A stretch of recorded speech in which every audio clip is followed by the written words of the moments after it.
H1B visa लेने में भारतीय नंबर 1 पर हैं और ऐसे में 88 लाख तक उसकी फीस को बढ़ा देना, यानी कि उसकी रकम को हर साल के लिए बढ़ा देना, इसका कितना बड़ा इंपैक्ट लगता है आपको भारत के उन लोगों पर पड़ेगा जो एज अ प्रोफेशनल अमेरिका में काम करने का सपना लेकर जाते हैं? देखिए पूर्णिमा जी, बिल्कुल सही आपने कहा। लगभग 3 लाख से ज्यादा लोग हर साल अमेरिका H1 वीजा के लिए हिंदुस्तान से अप्लाई करते हैं और इससे आने वाली जो हमें रेमिटेंस होते हैं वो एक बहुत बड़ा हमारे जीडीपी का हिस्सा होता है और वो पूरी तरीके से अब लॉस में आ जाएगा।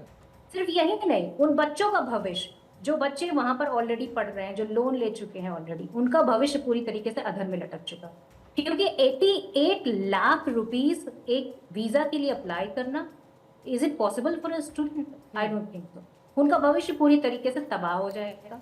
जिन बच्चों का, जो बच्चे सपने देख रहे हैं कि हम विदेश में पढ़ सकते हैं, हम अमेरिका जाके पढ़ना चाहते हैं या हम जॉब करना चाहते हैं, हमारे साइंटिस्ट हो गए, हमारे जो है आईटी इंजीनियर्स हो गए, और जो है हमारी तरह मेडिकल के फील्ड के लोग, कि पूरी तरीके से मुझे लगता है कि कौन कितना पैसा पे करेगा। जो कंपनियां उनके लिए वीजा स्पॉन्सर करती है वो कंपनियां अब पीछे हट जाएंगी और इसका सीधा फायदा किन देशों को मिलेगा मुझे बताने की जरूरत नहीं। तो ये एक पूरी तरीके से जो स्ट्रेटेजिक फेलियर है, मैं उसको कहूंगी पूरी तरीके से एक फेलियर है। हमारा जो है जीडीपी का लॉस है, लगभग 3% जीडीपी का लॉस हो, क्योंकि हर साल जो ये रकम आती है वो लगभग 84,000 करोड़ के आसपास की रकम जो है वो रेमिटेंस के माध्यम से आती है। तो ये पूरी तरीके से एक कहना चाहिए कि हमारे ऊपर आर्थिक रूप से हमला है, हमारे जो टैलेंट है उस पर हमला है, और पूरी तरीके से हमें एक तरीके से पनिशमेंट दिया जाता है। और इसके बाद भी प्रधानमंत्री जी की चुप्पी, इस बात के बावजूद भी कोई जवाब ना देना, कोई सवाल ना करना, ये अपने आप में एक सवालिया निशान लगता है। ठीक है कि प्रधानमंत्री जी लगातार जब कभी भी क्रेडिट लेने की बात होती है तब तो वो हावड़ी मोदी भी कर लेते हैं, हावड़ी ट्रम्प भी कर लेते हैं, और उसके साथ में ट्रम्प के लिए हवन भी हो जाता है हमारे देश में, और उसके बाद उनको जो है बेस्ट फ्रेंड भी बता दिया जाता है और सब कुछ होता है। पर उसके बावजूद क्या नतीजा निकलता है कि आज हमारे युवा पूरी तरीके से अधर में लटके हुए हैं। उनके लिए क्या भविष्य की रणनीति होगी, उनके लिए क्या भविष्य होगा, ये तय करना आज बहुत ज्यादा इंपॉर्टेंट है। और वो भी तब जब 50% टैरिफ हमारे ऊपर लगा हुआ है, 50% जिसमें से कम करने की बात हो रही है पर अभी तक नहीं हुआ जी, जो हमारी जीडीपी को लगभग 6% से भी ज्यादा की जो है ग्रोथ रेट को कम कर देगा। ये पूरी तरीके से हमारे देश में बेरोजगारी बढ़ाएगा। लगभग 2 करोड़ त्रिपाठी साहब, जितना मुझे याद आता है सर, जो कामगार है, जितना मुझे त्रिपाठी साहब याद आता है, करोड़ों किसान तबाह हो जाएंगे। ठीक है त्रिपाठी साहब, मुझे जितना याद आता है 2009 से 13 के बीच में भी लगभग सिमिलर सिचुएशंस थी, जब अलग अलग तरीके से प्रेशराइज इसी H1 वीजा को लेकर किया जा रहा था, और उसके बाद उस वक्त की यूपीए सरकार ने WTO से लेकर अंतर्राष्ट्रीय मंचों पर और बातचीत के जरिए इसको हैंडल करने की कोशिश भी की थी। एक बार फिर से वही सिचुएशन है, लेकिन इस पूरे बदलते सिनेरियो के बीच में ट्रंप का ये फैसला, एक तरफ जहां पर डैमेज कंट्रोल करते हैं, अच्छी बातें कहते हैं, फिर से मेरे प्यारे दोस्त मोदी कहते हैं, तो दूसरी तरफ फिर वो फीस बढ़ा देते हैं। 88 लाख रुपए मायने रखता है।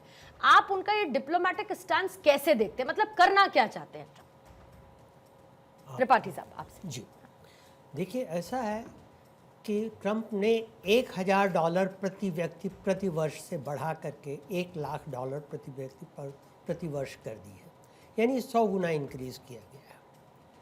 अभी प्रियंका जी जो कह रही थी कि जो स्टूडेंट अप्लाई करते हैं वो सब पे मैं नहीं जाऊंगा, क्योंकि स्टूडेंट वीज़ा का है, H1B वीज़ा से कोई नाता नहीं है। अरे भाई, स्टूडेंट वीजा पढ़ने के बाद नौकरी करेगा ना। अरे वो तो आप 6 साल पहले, आप मैम ये प्रोफेशनल मेरी बात सुनेंगी या आप बोलेंगी? मैं आपको उसका रिलेशन समझा रही हूँ। आप समझाइएगा, आप समझाइएगा, मेरी बात सुनेंगी, आप ही बोल लीजिए। With due respect ma'am, let him complete. आप ही बोल लीजिए। अगर आपको ये आदत है कि बीच में टोकने की तो टोकिए, मुझे ना बोलने। अगर आप मुझे मेरी चीज बात नहीं समझ पाएंगे तो मैं कोई बात नहीं, मेरे बात बोलिएगा। कोई बात नहीं, उसके तरीका यही होता है डिबेट का कि एक आदमी बोल सके। नहीं, आप बीच में नहीं बोलेंगी प्रियंका जी, आप बीच में नहीं बोलेंगी। का तरीका सीखिए, आप बीच में नहीं बोलेंगी, बोलेगा जब एक आदमी बोल रहा हो आपको बता रहे, नहीं बोलेंगे, वो बाज नहीं आएंगी, बताएंगी कि उनको डिबेट का तरीका नहीं। आप त्रिपाठी से बात पूरी करिए। मैं बोलूं? हाँ बोलिए। तो देखिए, ऐसा है कि अभी आज की डेट में 13,496 लोग H1B वीज़ा पर अमेरिका में काम कर रहे हैं भारत के। ट्रंप, रही बात है ट्रंप का ये जो कदम है, ये सिर्फ भारत के लिए नहीं है, ये सारे लोगों के लिए है। अब ये बात अलग है कि भारत उसमें सबसे ज़्यादा लोग रहते हैं सर।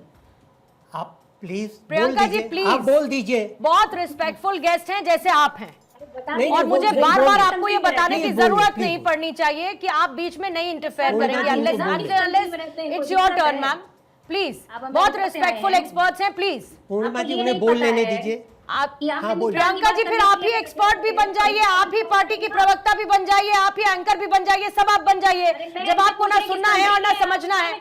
मैंने आपको 5 बार मैम बोला कि आप बीच में नहीं बोलेंगी, मैंने आपको 5 बार बोला कि आप बीच में नहीं बोलेंगी, लेकिन उसके बावजूद आपको नहीं समझ में आया। शांति से बैठकर आप बीच में बोलते रहिए, किसी एक्सपर्ट को अपनी बात पूरा करने मत दीजिए, और फिर उसके बाद आप ये विक्टिम कार्ड खेलते रहिए कि आपने मुझसे जोर की बोल दिया, कि कम बोल दिया, कि कितना तेज बोल दिया, कि कितना ज्यादा बोल दिया। प्रियंका जी प्लीज, प्रियंका जी, मेरी पहली लाइन थी कि एक्सपर्ट को अपनी बात पूरी करने दीजिए, उसके बाद आप बोल लीजिएगा मैम। ये पॉलिटिकल अड्डा नहीं है, यहाँ पर एक्सपर्ट्स बैठे हैं, उनका टेक बहुत इंपॉर्टेंट है। Let me understand the issue, let the viewers understand the issue, let the viewers. अब आप ये तय करेंगी, आप ये तय करेंगी क्या, आप ये तय करेंगी क्या, आप ये तय करेंगी प्रियंका जी? नहीं करेंगी, नहीं करेंगी। You are not supposed to, and you are not eligible for that, ma'am. You are not eligible for that. You are not a part of editorial team, so let's not just do it. Let's not just waste the time, Priyanka ji. मुझे आपत्ति होगी अगर मेरे देश के युवाओं की बात नहीं होगी, मुझे आपत्ति होगी। कोई बात नहीं, आप अपनी आपत्ति अपने पास रखिए, और मुझे अपनी एडिटोरियल लाइन के हिसाब से जो बाकी के 5 एक्सपर्ट्स मेरे साथ हैं, उनसे मुझे चर्चा करने दीजिए। और आपकी इजाजत नहीं ले रही हूं, मैं आपको ये बता रही हूं कि आप बीच में बार बार अननेसेसरीली इंटरफेयर नहीं करेंगी। अरे मैंने इतना ही तो पूछ और लिया ये कि मेरा संदीप अधिकार जी, है। आप आपको बार बार छोड़ बीच में दिया बोल रही हैं प्रियंका जी, नहीं, आप बार बार बीच में बोल रही हैं। आप खामखा टाइम बर्बाद कर रही हैं, ठीक तो है, कुछ नहीं। प्रियंका जी की एक आवाज बार थोड़ी सवाल नीची करेंगे, बोलिएगा। त्रिपाठी सर अब अपनी बात को पूरा हाँ। करेंगे। देखिए, तो मैं ये कह रहा था कि अब इनके ऊपर अभी जो प्रेजेंट सिचुएशन है उसके हिसाब से 13,400 के करीब जो हमारे H1B वीज़ा वाले हैं, उनके ऊपर उनको 100 गुना अगर उनकी फ़ीस बढ़ा दी गई है, तो जितनी कंपनियां हैं, 20 बड़ी कंपनियां अमेज़न से लेकर के TCS वगैरह वगैरह, और ये जो भारत में काम, भारत की हैं या भारत में भी काम कर रही हैं और यहाँ से लोगों को भेजती हैं, उनके ऊपर $2.5 अरब का अतिरिक्त बोझ प्रतिवर्ष पड़ेगा। इस अतिरिक्त बोझ को हटाने के लिए वो क्या कर सकती हैं? वो अपना ऑफशोरिंग करेंगी, अपने लोअर लेवल के, जूनियर लेवल के लोगों को भेजना कम करेंगी, उनका मार्जिन भी कम होगा, और वो सरकार से भी ये कोशिश करेंगे, अनुरोध करेंगे कि कुछ उसमें किया जाए। अब डिप्लोमेटिकली सरकार क्या कर सकती है? देखिए, स्पष्ट बात यह है, प्रैक्टिकल चीज़ ये है कि अगर हमारे देश में कोई आके नौकरी करता है, तो हमारे पास अधिकार है कि हम उसके लिए वो बनाएं, उसके लिए कंडीशंस, शर्तें उसके लिए बनाएं, उसमें फेर बदल करें।